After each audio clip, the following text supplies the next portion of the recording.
I'm going to enlighten each of you of a nurse who was a known trailblazer, who paved the way for nurses, such as myself, and transformed the skills that impacted the care of patients to come.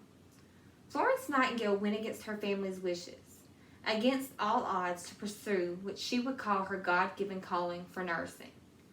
With limited equipment and resources, she and a team of nurses found a way to increase healing and save lives. Florence Nightingale realized a change needed to be made, and she set out to make a difference. She lived by her words and never looked back. Florence Nightingale was born May 12, 1820, in Italy. She was born into a very wealthy family, who frowned upon her desire to become a nurse. According to History.com, Nightingale was active in charities, ministering to the ill and the poor who lived in the areas surrounding her family's estate. Nightingale realized she had an early calling and set out against her family's wishes to conquer her passion.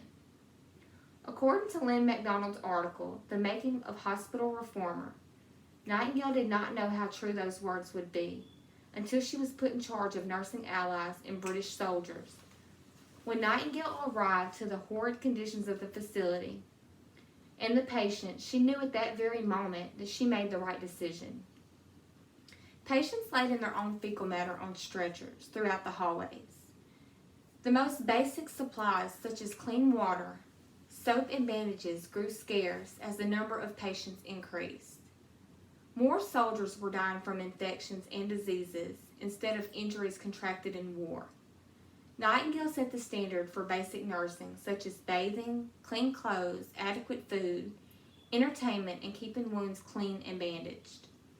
According to History.com, she spent every waking minute taking care of soldiers.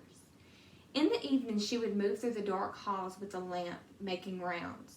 The soldiers would call her the Lady with the Lamp. Her hard work reduced the hospital's death rate by 2/3. In 1960, she funded the establishment of the St. Thomas Hospital, and in it started the Nightingale Training School for Nurses. She became a figure of public admiration, and young women inspired to be like her. At 88, Nightingale received the Merit of Honor by King Edward.